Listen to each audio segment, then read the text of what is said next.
Jumpa kembali bersama dengan saya Petrus Manusia. Saudara, dalam kesempatan yang baik ini kembali saya menayangkan sebuah pernyataan atau nasihat seorang Mbah Amin kepada Presiden kita Prabowo Subianto.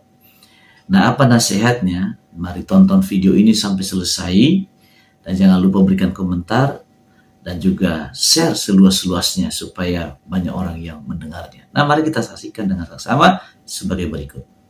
Saudara sebangsa setanah air, berikut ini 5 usulan sederhana saya buat Presiden Prabowo Subianto.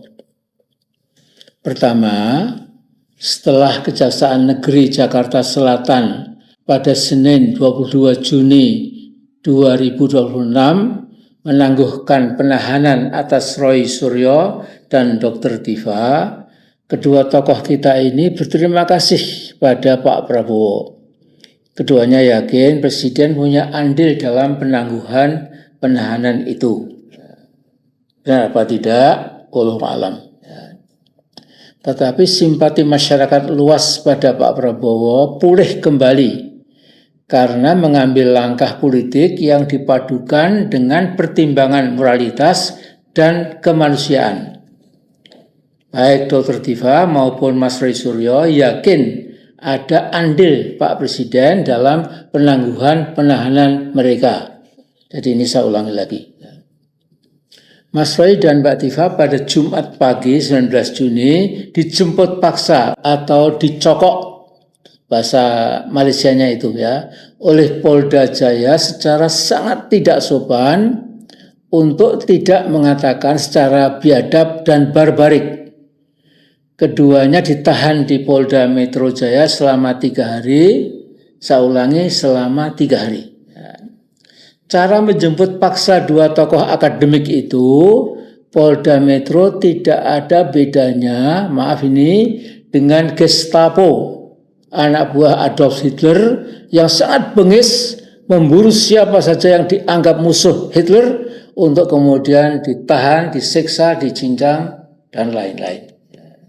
Juga tidak ada bedanya dengan anggota-anggota Gestapo PKI yang berduet dengan Gerwani dulu, ya, menyayat 7 pahlawan revolusi atau Tuparev pada 1 Oktober 1965 di Lubang Buaya. Jadi bandit-bandit itu mendobrak rumah Roy Suryo, bahkan nyelonong masuk ke kamar istri Roy Suryo, lagi-lagi secara biadab. Apakah polisi model seperti ini yang diajarkan oleh Kapolri Sigit Listio Prabowo yang tidak pernah mau diganti dan bersemboyan sekali Kapolri tetap Kapolri? Ya saya tidak tahu.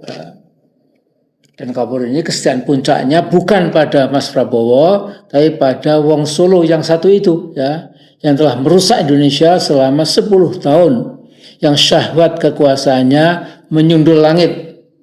Nah, para polisi ala Gestapo itu menangkap Mas Roy Suryo dan Bu Dr. Diva, kata banyak pengamat, untuk membuat bahagia Jokowi si kendir dari Solo itu sebagai hadiah ulang tahunnya yang ke-65. Jadi Jokowi makhluk kendir yang pernah mencoba mengotak-atik konstitusi supaya bisa berkuasa 3 periode memang lahir pada 21 Juni 1961. Jadi ini berbalik, rupanya ingin membahagiakan Jokowi, yang terjadi adalah justru memojokkan Jokowi. Jadi usulan saya yang kedua buat Pak Prabowo, cepat dan segerakan pengangkatan Kapolri yang baru. Saya yakin 90% tubuh Polri sebagai tulang punggung keamanan nasional masih sehat walafiat.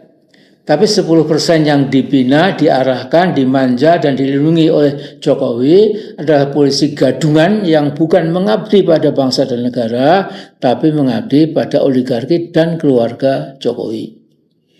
Lantas usulan ketiga saya yaitu Pak Prabowo buat tim kecil untuk merampingkan kabinet merah putih yang menampung lebih 100 orang. 100 tokoh gado-gado, tidak profesional, dan separuhnya saja kira-kira oknum-oknum yang setia mengabdi kepada Jokowi. Jadi mereka itu musuh dalam selimut yang bertugas menjegal Pak Prabowo dari dalam. Banyak dari mereka menjadi spion Raja Jawa yang selalu melaporkan keadaan Kabinet Merah Putih pada si pemilik ijazah palsu, yakni Jokowi. Ijazah palsunya itu ya SD, SMP, SMA, dan S1. Dan keempat, Pak Prabowo putuskan hubungan dengan Mr. Kendir dari Solo itu yang menghayal bisa menumbangkan Pak Prabowo dan menggantinya dengan pemuda Kendir lainnya yang sekarang ini menjadi wapres, yaitu bernama Gibran Rakabuming. Saya kira anak-anak bangsa yang berpikir sehat, waras dan rasional merasa senang membaca Tempo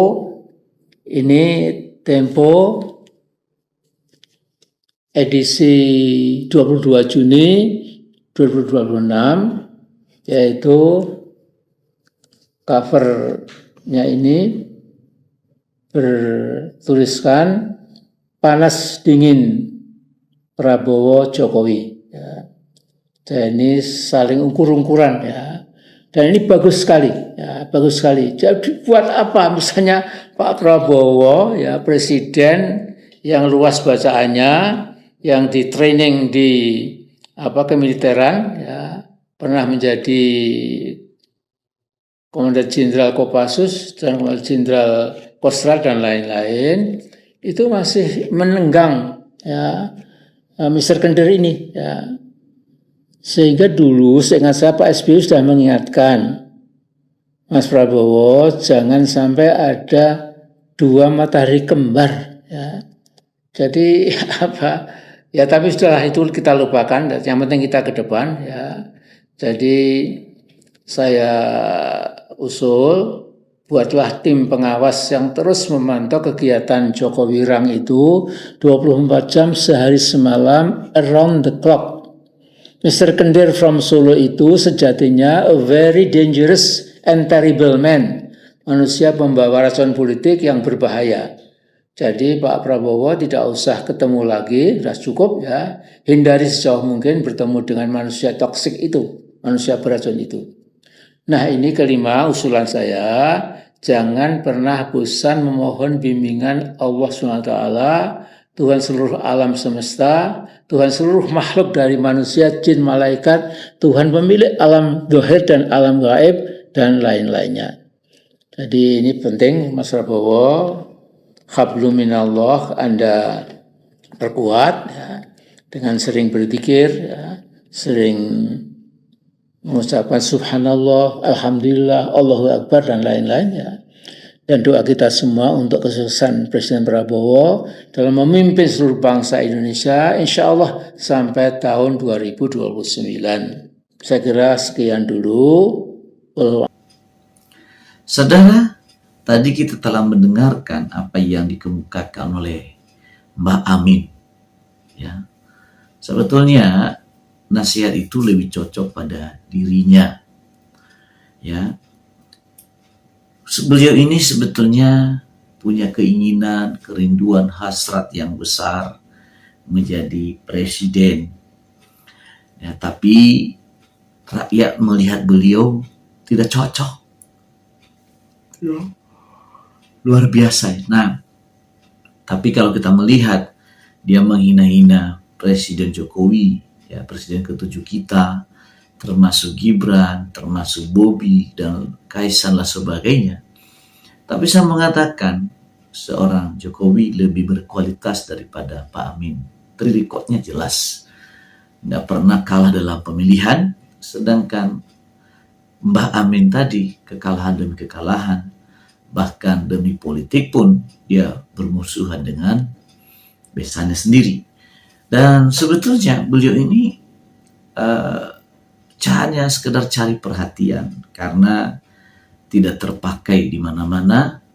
Ya partainya pun juga yang baru dibentuk ya tidak masuk di parlemen. Nah sekarang dia mencoba menyampaikan fitnah-fitnah, lalu kemudian juga memberikan nasihat-nasihat. Ya orang yang memberi nasihat itu harus orang yang bijaksana, harus orang yang bisa diteladani. Tapi kalau sama Mbah Amin ini apa ini teladani? Justru diremehkan kebanyakan generasi muda karena tidak menempatkan diri sebagai orang tua. Nah, seringkali juga melontarkan kata-kata hinaan, kata-kata fitnah, kata-kata tanpa disertai dengan bukti-bukti. Ya, waktu lalu bahasanya dengan Presiden Prabowo dengan Teddy, ini sebetulnya sebagai tokoh bangsa itu nggak pantas. Sebagai orang tua apalagi. Nah, orang berlatar belakang mengerti agama ya seharusnya tidak pantas. Karena sebagai orang rohaniawan itu harus mengayomi. Nah, demikian tayangan saya kali ini.